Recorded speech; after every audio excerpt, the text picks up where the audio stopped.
السلام علیکم ناظرین، یوم اطفال کے آج اس خاص موقع پر میں ہوں آپ کی میزبان فرحین۔ آج اس خاص موقع پر ہم بات کریں گے بچوں کی تعلیم و تربیت کے بارے میں۔ آج 14 نومبر ہے، جسے یوم اطفال کے طور پر منایا جاتا ہے، جسے بال دیوس اور چلڈرنس ڈے بھی کہا جاتا ہے۔ یوم اطفال عالمی سطح پر بھی منایا جاتا ہے۔ دنیا کے مختلف ممالک میں مختلف تاریخوں کو مختلف انداز سے یہ دن منایا جاتا ہے۔ اس دن کے منانے کا مقصد بچوں کا حوصلہ بڑھانا ہے، ان کی عزت افزائی اور ان کے حقوق کی پاسداری ہے۔ یوم اطفال منانے کا مقصد بچوں میں تعلیم، صحت، تفریح اور ذہنی تربیت کے حوالے سے شعور و آگاہی کو اجاگر کرنا ہے، تاکہ مستقبل میں یہ بچے ملک کے بہترین اور وفادار مفید شہری ثابت ہو سکیں۔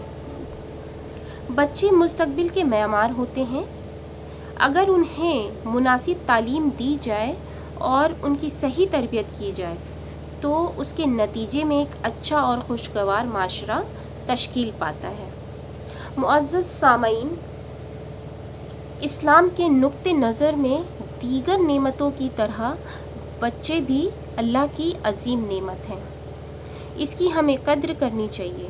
جس طرح ایک تربیت یافتہ بچہ انسانی معاشرے کو مفید ثابت ہو سکتا ہے، اسی طرح ایک غیر تربیت یافتہ بچہ معاشرے کے لیے نقصان دہ بھی ثابت ہو سکتا ہے۔ اسی لیے اس کی تربیت پورے معاشرے کی ذمہ داری ہے۔ اور آخر میں اس یوم اطفال کے موقع پر ہمیں عہد کرنا چاہیے کہ بچوں کو نہ صرف ان کی بنیادی حقوق دیں گے بلکہ ان کی بہترین نشوونما کے لیے اپنی تمام تر صلاحیتیں بھی بروئے کار لائیں گے۔ آخر میں آپ کے ساتھ ایک اشعار پیش کرنا چاہوں گی۔ جس قوم کے بچے نہیں ہنرمند تم اس قوم سے تاریخ معمار نہ مانگو۔ آج کے لیے بس اتنا ہی۔ دیکھتے رہیے UNA نیوز، پھر ملیں گے ایک نئی پیشکش کے ساتھ۔